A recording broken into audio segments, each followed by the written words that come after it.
Hello, আসসালামু আলাইকুম। Travel with মিশোর আরেকটা নতুন ডেইলি ব্লগে আপনাদের সবাইকে স্বাগতম জানাচ্ছি। তো আজকে বিকালবেলা কি খাবো এটা করতে করতেই দেখেছি যে ফ্রিজের মধ্যে রয়েছে কিছু পোলাও চাল। পোলাও চাল আম্মু গতকালকে রান্না করে রেখেছিল। তো সেই পোলাও চাল দিয়ে মাথায় বুদ্ধি এসেছে যে এটা দিয়ে আসলে এগ ফ্রাইড রাইস তৈরি করা যায়। তো আসলে আমাদের সবার মাথায় এরকম একটা বুদ্ধি থাকে যে যখনই আমাদের চাল থাকে বাসায় বা কোনো রাইস তৈরি করা থাকে, এক্সট্রা কোনো পোলাও চাল থাকে, তো আমাদের মাথায় এই জিনিসটাই আসে যে এটা দিয়ে আসলে কিছু একটা অভিনব পদ্ধতিতে কিছু একটা তৈরি করা যায়, কোনো একটা রেসিপি, বড় কোনো রেসিপি।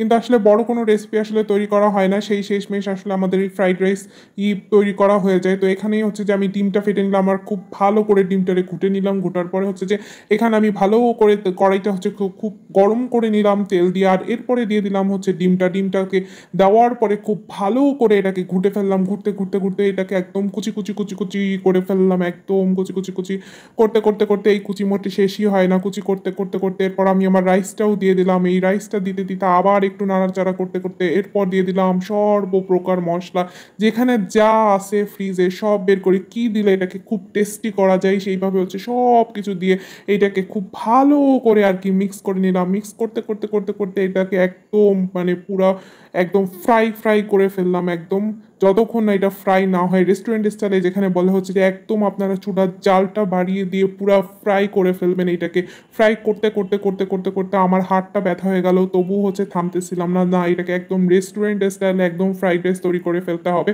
আজকে একদম কোনো মাফ নাই, রেস্টুরেন্ট স্টাইলের ফ্রাইড রাইস হইতেই হবে। তো এইভাবে করতে করতে করতে করতে মোটে শেষই হয় না, মোটে আমি একদম ধোঁয়া উঠে গিয়েছে। তো এক পর্যায়ে হচ্ছে ভাবলাম যে মনে হয় শেষই হয়ে গেছে, আর আমিও তড়িঘড়ি করে ফটাফট এইটাকেও প্লেটে নিয়ে নিলাম। প্লেটে নেওয়ার পরে একদম নিজের রুমে চলে আসলাম, বিছানায় চলে এসে এটাকে গরম গরম, আমার আর ওয়েট হচ্ছে না রেস্টুরেন্ট স্টাইল হয়েছে কিনা, তো এইটার ঝটপট হচ্ছে আমি চামচ দিয়ে খেয়ে নিলাম। তো হয়ে গেল আমার আজকের রাতের ডিনার। Bye bye. আর হ্যাঁ, ভিডিওটা ভালো লাগলে অবশ্যই আমার চ্যানেলটিকে সাবস্ক্রাইব, লাইক, কমেন্ট, শেয়ার করে পাশে থাকবেন। আর দেখা হবে আর একটা নতুন ডেইলি ব্লগে। তো ততক্ষণ পর্যন্ত সবাই ভালো থাকবেন, সুস্থ থাকবেন। আল্লাহ হাফিজ।